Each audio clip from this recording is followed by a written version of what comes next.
Mesdames, Messieurs, bonsoir et merci de suivre la télévision du Burkina. Dans le 20h de ce 13 février, une préoccupation vécue par plus d'un parent, les gastro-entérites par ces temps d'harmattan. Les enfants sont ceux qui payent le plus lourd tribut. Rhume, fièvre, vomissements, diarrhée sont les signes courants. Comment l'éviter et s'en débarrasser? Réponse dans ce journal. Le soja, ce légume aux vertus insoupçonnées, pourrait bien servir de complément alimentaire pour les enfants malades. Il sert également de lutte contre la pauvreté dans un contexte de changement climatique. C'est ce qui a été démontré ce jour à la faveur de la journée promotionnelle du soja à Léo dans la Sicile. Et puis, le Burkina est fort de deux nouveaux docteurs honoris causa. Les pasteurs Michel Ouedraogo et Samuel Yamiogo ont été honorés par l'Université évangélique du Texas pour leurs œuvres réalisées au Burkina et dans le reste du monde. Tout d'abord, le point sur la visite du gouverneur de la BCEAO à Ouagadougou aux autorités nouvellement installées. Il a annoncé que la Banque centrale des États de l'Afrique de l'Ouest va jouer sa partition en accompagnant leur vision du développement du Burkina. Jean-Eudes Bayala et Viviane Tchadrobergo nous font le point. Les États de l'espace BCEAO ont connu une croissance positive l'année écoulée.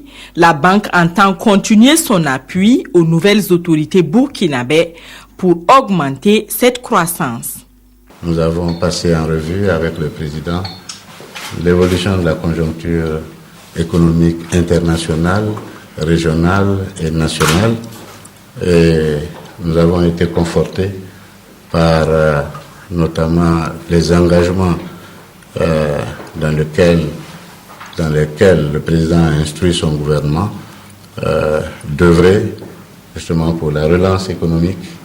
Nous gérons la monnaie au niveau des États de l'Union, la monnaie commune qui est le franc CFA, et à cet effet, il y a un rôle que la Banque centrale joue dans le financement des économies, de toutes les économies. Avant d'aller à Kosiam, le gouverneur de la BCEAO et sa délégation ont échangé avec le Premier ministre. Même accompagnement de la part, cette fois du Maroc, de l'Égypte et de l'Union européenne. C'est à la primature que les relations entre le Burkina et ses représentations ont été confirmées. Le point, c'est avec Konsoun Koulibaly et Mounir Akeri. Le Premier ministre burkinabé a reçu en audience l'ambassadeur du Royaume du Maroc au Burkina. Farad Bouaza est venu s'entretenir avec Paul Kabatieba des questions de coopération bilatérale, d'investissement et surtout de formation professionnelle. Le Maroc est disposé à apporter toute son aide dans ce domaine, sachant que dans le domaine de la formation, que ce soit la formation des cadres, la formation des universitaires ou des officiers, nous avons également parlé échanges commerciaux. Nous allons faire en sorte que nos échanges commerciaux soient à la hauteur de la qualité et du niveau de nos relations bilatérales. L'ambassadeur d'Égypte au Burkina est aussi au nombre des hôtes de Paul Kabatieba ce vendredi 12 février. Avec lui, il a surtout été question d'agriculture, de santé et d'habitat. Nous avons aussi félicité le Burkina pour la démocratie et que c'est un exemple pour les pays africains dans le domaine de démocratie. Nous avons aussi discuté la coopération bilatérale entre l'Égypte et le Burkina. Autre personnalité à être reçue par le Premier ministre burkinabé, le commissaire européen à la coopération internationale et au développement. Niven Mimika est venu réitérer l'engagement de l'Union européenne à soutenir le Burkina et la sous-région dans la lutte contre le terrorisme. Arrêtons-nous à présent sur l'éducation avec la Fondation Caranta. Le Burkina fait partie du conseil de cette fondation qui appuie les politiques d'éducation non formelle de 6 pays d'Afrique de l'Ouest. Les travaux se sont déroulés à Ouagadougou, invitant les membres à l'action. Présentation des résolutions adoptées avec Kwalen Ebié et Oumar Zambri. Les lampions se sont éteints sur cette 9e session du conseil de Fondation Caranta.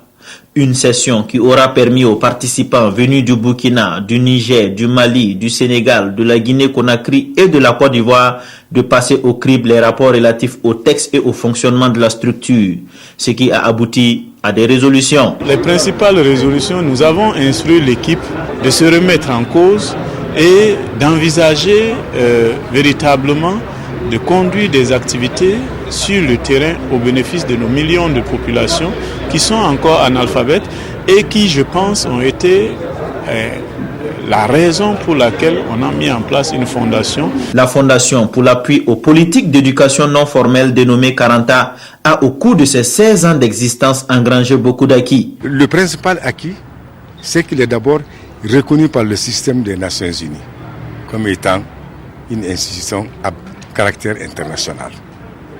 Le deuxième acquis, c'est qu'aujourd'hui Karanta est de mieux en mieux connu par le système des Nations Unies, par les institutions internationales, par les institutions régionales, par les institutions nationales, notamment des pays membres. Cette session a été également l'occasion pour les participants de revisiter les objectifs afin de mieux s'investir pour la réussite socio-professionnelle des millions de jeunes et adultes de l'espace Karanta.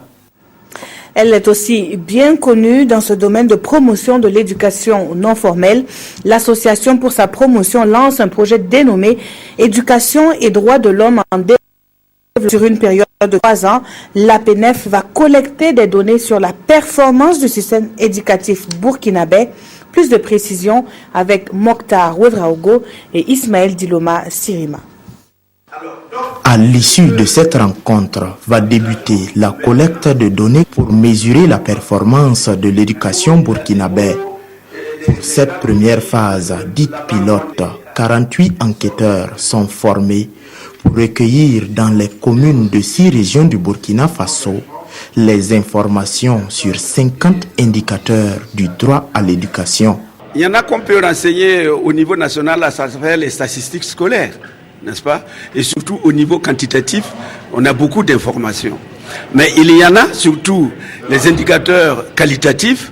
Il faut aller à la base, au terrain, au contact avec la réalité pour pouvoir les renseigner. Cela va durer 3 ans et les enquêteurs devraient fournir des renseignements sur la fréquentation scolaire, la santé des élèves, de même que la qualité et la disponibilité des infrastructures. Si en fait il n'y a aucune structure du pré-primaire, s'il n'y a aucune structure du post-primaire, bon, même si l'école arrive à faire un bon recrutement, vous voyez qu'il risque d'y avoir des problèmes. Bon, je ne parle pas même si, par exemple, il n'y a pas de cantine, ou bien si 50% des enfants sont malades. Vous voyez, donc tout ça, ça influe, si vous voulez, sur l'effectivité du droit à l'éducation. Cette collecte de données, selon les responsables du projet Éducation et droits de l'homme, devrait permettre d'élaborer des politiques éducatives pour accroître les taux d'achèvement. Et lorsqu'on sait le rôle que jouent les livres dans la culture de l'excellence, l'on ne peut qu'être désolé de la situation qui prévaut à Gawa. Dans cette ville capitale de la région du Sud-Ouest, ce documentaire relève du parcours du combattant. La grande bibliothèque communale est dépourvue de son contenu, idem pour celle du lycée provincial Bafouji.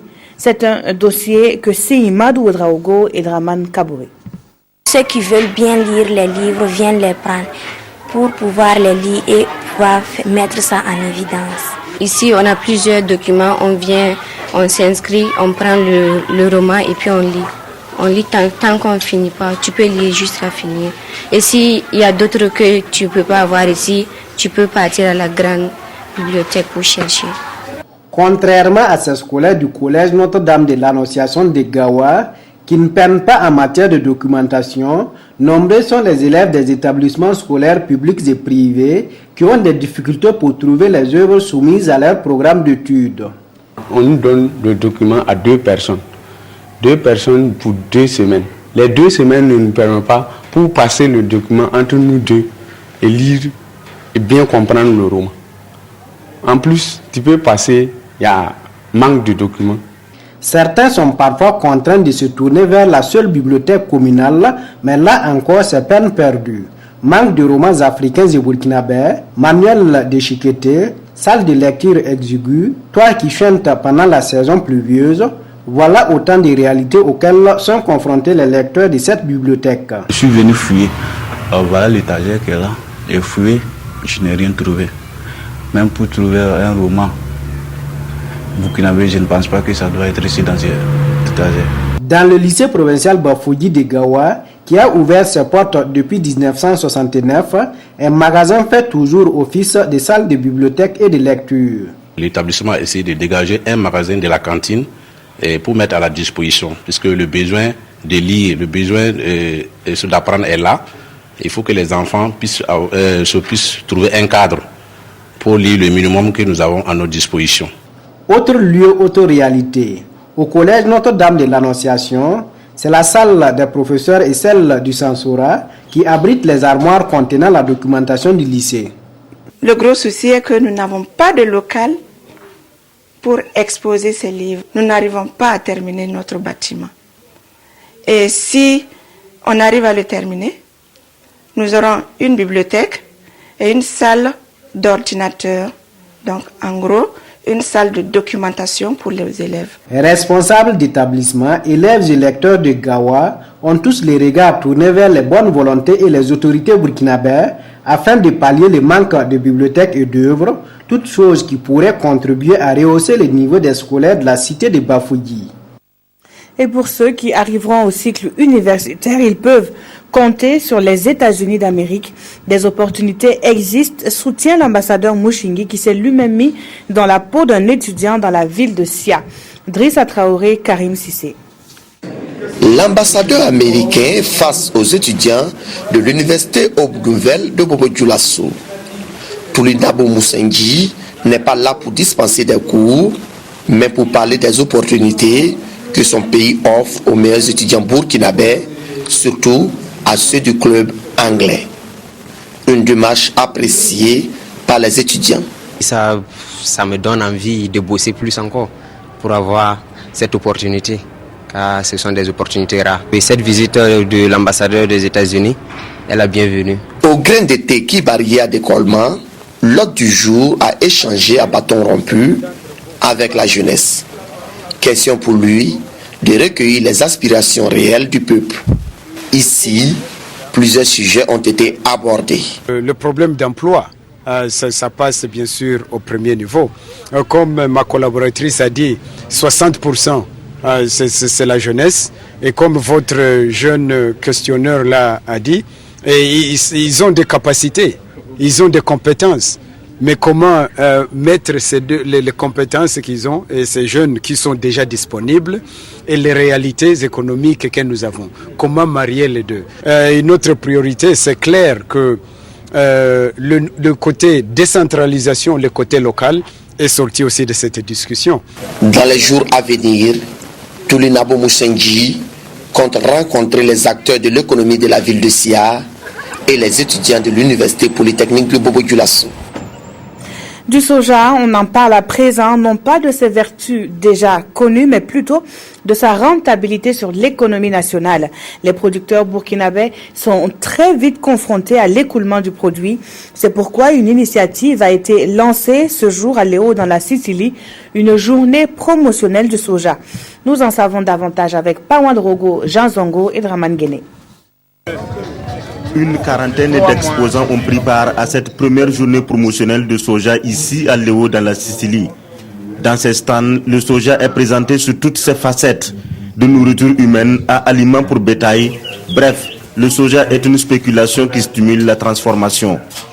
D'où cette journée pour lever toute barrière à sa promotion. Nous avons d'abord eu un forum où nous avons débattu des difficultés rencontrées au niveau de la production, au niveau de la transformation et au niveau de la commercialisation.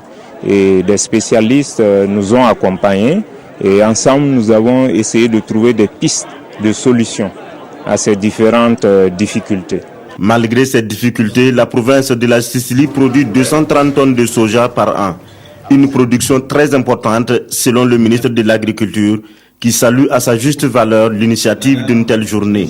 Toutes les productions qui ont été faites, les tonnages qui ont été produits dans la région, qui est d'ailleurs la 4e région au niveau national, on ne peut que féliciter une telle initiative. Cette journée est co-organisée par Agrotechnologie Développement, l'association des producteurs de la Sicile pour l'éco-gestion des ressources naturelles et la fédération Nyangzoué. Elle a été une occasion pour les organisateurs de primer tous les 40 exposants selon l'importance et la qualité des expositions.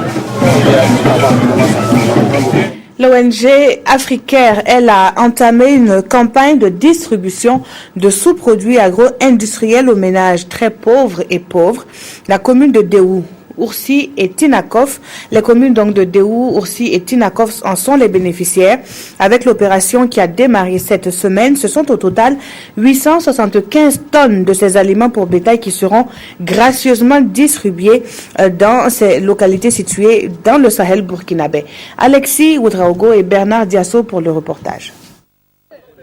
Par cette remise symbolique de sous-produits agro-industriels, SPAI, Africaire lance sa campagne de distribution d'aliments pour bétail au profit de plus de 3000 ménages très pauvres et pauvres issus des communes de Déou, Oursi et Tinakov. Avec la sécheresse de la campagne hivernale passée, donc on a senti que le Sahel a été affecté à nouveau par cette situation de pluviométrie.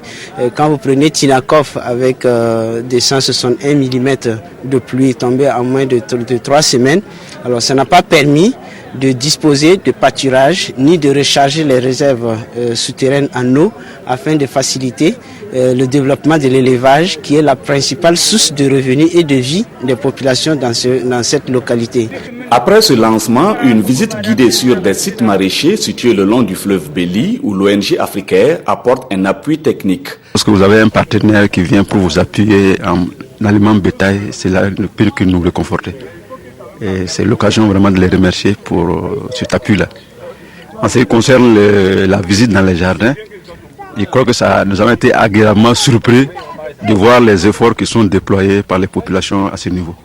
Il y a toutes sortes de spéculations. Africaire ambitionne l'amélioration de l'accessibilité des services vétérinaires, le renforcement des capacités d'environ 5089 agro-pasteurs. Le coût global des aliments pour bétail à distribuer au cours de cette opération est estimé à plus de 140 millions de francs CFA. Depuis le 4 juin 2015, le Burkina Faso a été déclaré officiellement libéré de la circulation de la polio à virus sauvage.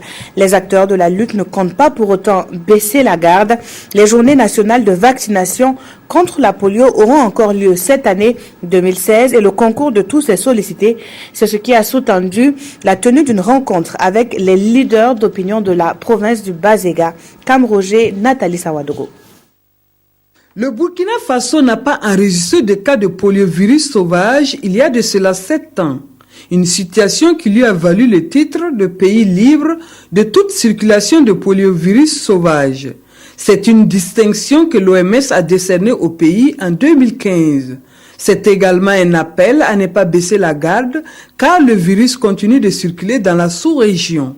Nous organisons aujourd'hui une rencontre d'information, de sensibilisation et de plaidoyer des leaders d'opinion de la province du Bazéga pour faire le point des activités de lutte contre la poliomyélite et surtout préparer vraiment la réussite des activités de vaccination en général et la réussite également des journées nationales de vaccination contre la poliomyélite que nous aurons amenées au cours de l'année 2016. Le premier passage va se dérouler du vendredi 26 au lundi 29 février 2016 sur toute l'étendue du territoire.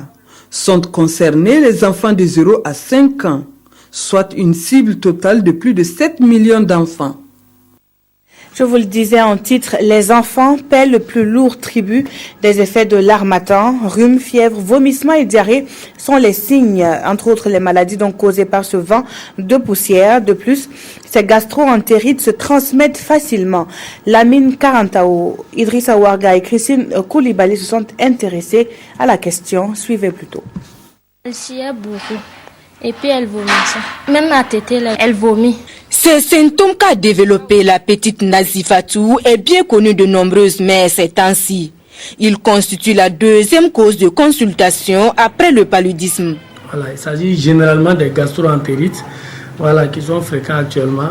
Et cette maladie se manifeste à travers 4 grands signes. D'abord, nous avons la diarrhée chez l'enfant.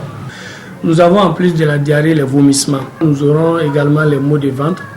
En plus des maux de ventre, nous avons la fièvre. Généralement d'ordre viral, dont le rotavirus est le plus connu, ces infections sont assez contagieuses. La maladie est actuellement transmise sous 3 grandes formes. Premièrement, nous avons le contact direct entre l'enfant et une personne qui est déjà atteinte de la maladie.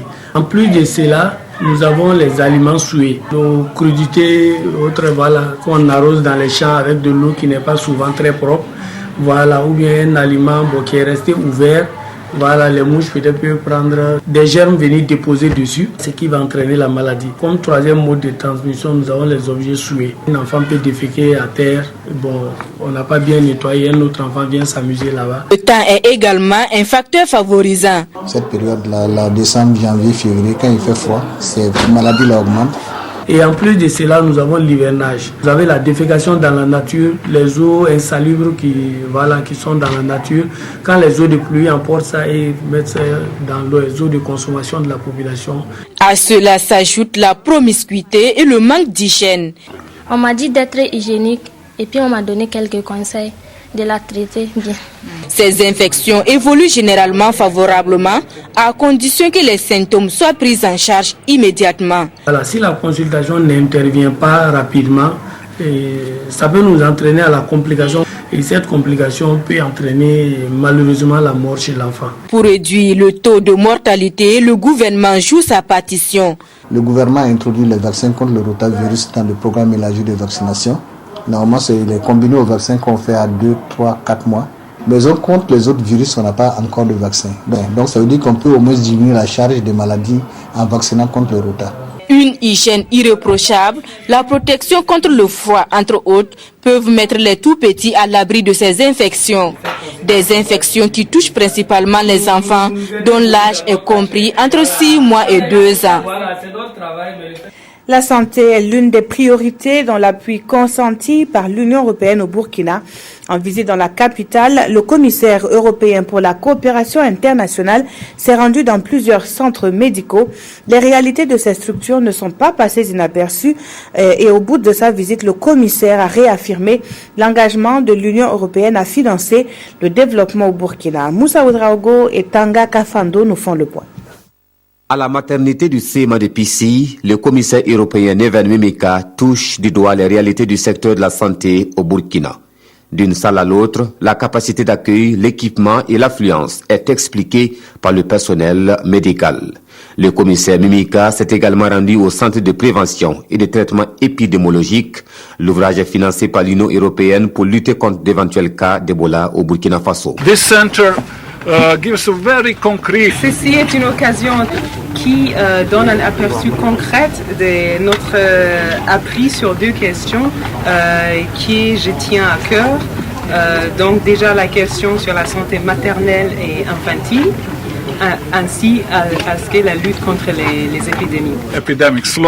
Mimika termine sa tournée à Tangendasouri pour l'inauguration de la station de pesage. Construite à 2 milliards de francs CFA, la station a également été financée par l'Union européenne et le commissaire, à l'occasion, a réaffirmé l'engagement de l'Union européenne à soutenir les efforts du Burkina dans les différents domaines du partenariat. À Bobo-Dioulasso, les éditions Sidouaya sont en passe d'avoir une imprimerie. 82 millions de francs CFA sont nécessaires à cet effet. Le Conseil régional des Hauts-Bassins a pour sa part offert le bâtiment devant abriter cette future imprimerie. La remise des clés avec Karim Ilboudo et Sanoua Christine Koulibaly. Édition Sidouaya, Direction régionale de la communication, Centre d'émission RTB2 au bassin, dans sa tournée, Rémi Danjinou, entre échanges et visites des locaux, a pu se faire une idée des défis de son département dans cette partie du Burkina. Il y a un besoin d'accompagnement au niveau matériel parce que souvent les conditions sont extrêmement à la limite. Je sais que les journalistes y travaillent en faisant un peu d'acrobatie. Mais ce qui m'inquiète surtout, c'est le cas de la direction régionale de la communication. Je ne trouve pas normal qu'une direction régionale soit aussi à l'exigu que ça. Un bureau pour 5 personnes, y compris le directeur régional, je pense qu'il y a des réflexions à faire. La couverture médiatique du territoire national est l'une des urgences du département en charge de la communication. Avec tout ce qui est lié à la sécurité nationale, il est important que les Burkinabés, dans les zones frontalières, aussi bien la Côte d'Ivoire ici qu'avec le Mali, parce que dans cette région nous partageons ces frontières-là. Il serait important que les médias, notamment la radio et la télé, soient captés dans ces espaces-là.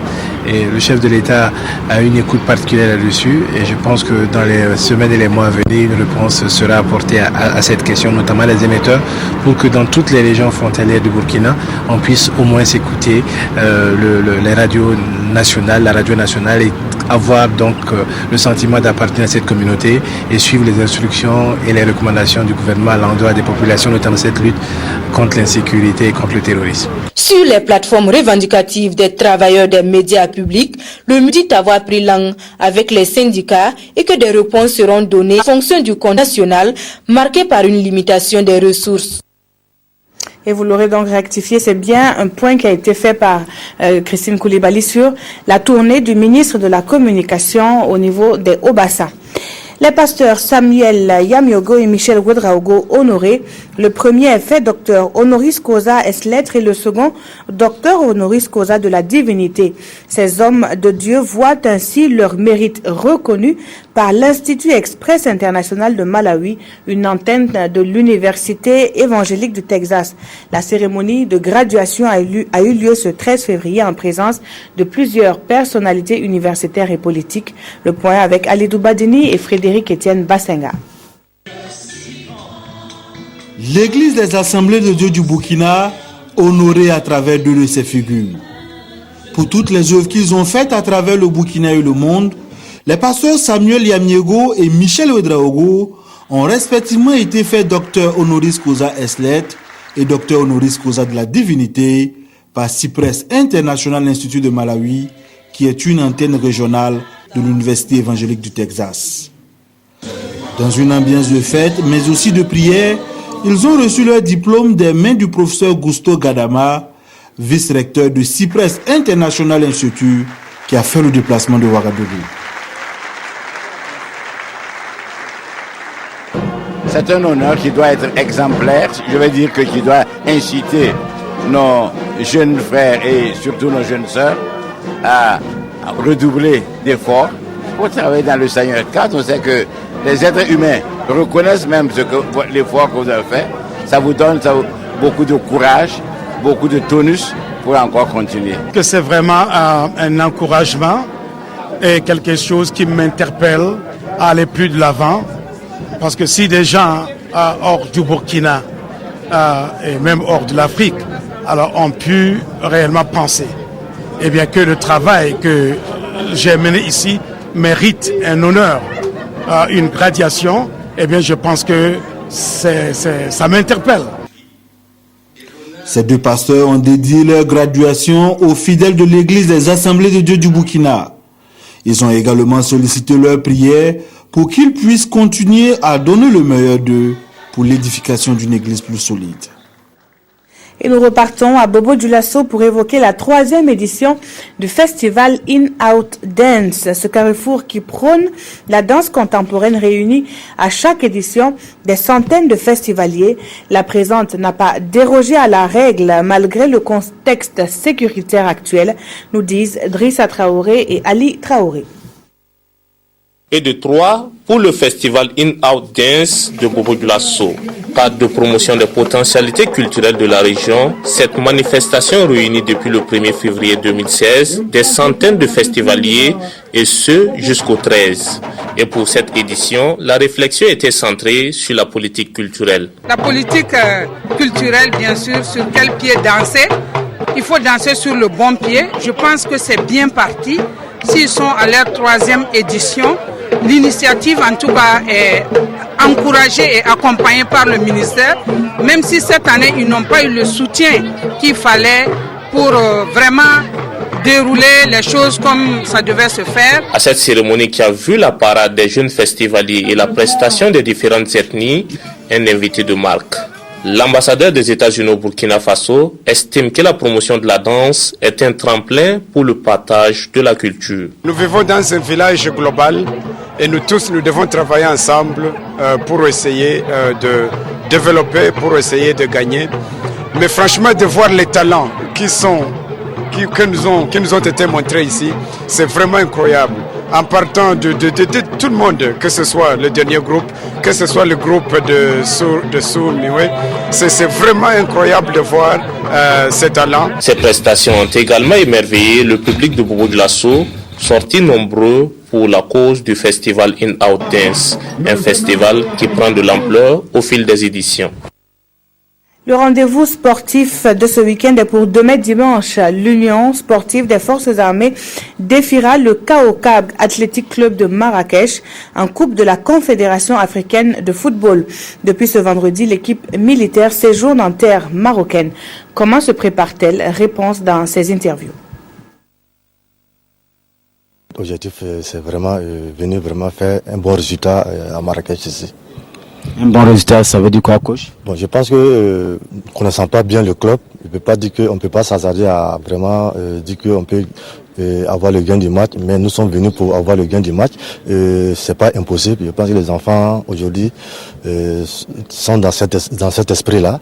Bon, on est confiant, mais il s'agit pas de les classements pour pouvoir donner aussi le score du match. Bon, on respecte l'adversaire et puis bon, par la grâce de Dieu, on aura la victoire. Les hebdomadaires de la semaine sont revenus sur la déclaration de politique générale du Premier ministre. Certaines analyses jugent l'exercice plutôt réussi par Paul Kabatieba. La revue avec Touabouam Evelyne Dabiré. Pour Paul Ier, presque à côté de la plaque. C'est la conclusion tirée par l'hebdomadaire satirique Gigi suite à l'épreuve orale de déclaration de politique générale de Paul Kabatieba. Pour ce journal, l'oiseau rare que le nouveau parti au pouvoir est allé dénicher du côté de Ndakaru n'a pas le plumage aussi exceptionnel qu'on a voulu le présenter. Gigi poursuit, Paul Kabatieba mérite certainement ses gros diplômes ainsi que les très hautes fonctions qu'il a successivement occupées à l'étranger. Mais la réalité sociopolitique du Faso reste encore une matière qu'il doit rapidement s'atteler à maîtriser. Beaucoup de choses lui échappent. Pour le journal Actualité, l'examen est plutôt réussi pour Paul Tieba. Il est admis à son examen politique, poursuit ce journal. Une onction donnée par le Parlement et qui permet au Premier ministre de rentrer dans le terrain de foot politique par la plus grande porte que la démocratie n'ait jamais ouverte à un Premier ministre, poursuit l'hebdomadaire Actualité qui conclut « Il faut dire que c'est à l'issue de cet examen que le banquier Paul Kabatieba est attendu. Truelle en main, le maçon doit façonner l'édifice Burkina. » Autre sujet des hebdomadaires, la question sécuritaire. Gigi revient sur la polémique sur l'école Ouégo et écrit « On peut reprocher à ces associations un certain nombre de glissements ou d'exactions. Mais, poursuit cet hebdomadaire, pour le reste, il apparaît naturellement injuste que, sous prétexte de purisme juridique, on dénie ce droit primaire aux populations de s'organiser pour contrecarrer les malfaiteurs. Il aurait fallu qu'ils demandent leur encadrement et leur formation, conclut Gigi. » Merci d'avoir suivi ce journal qui s'achève. Très bon week-end sur la télévision du Burkina.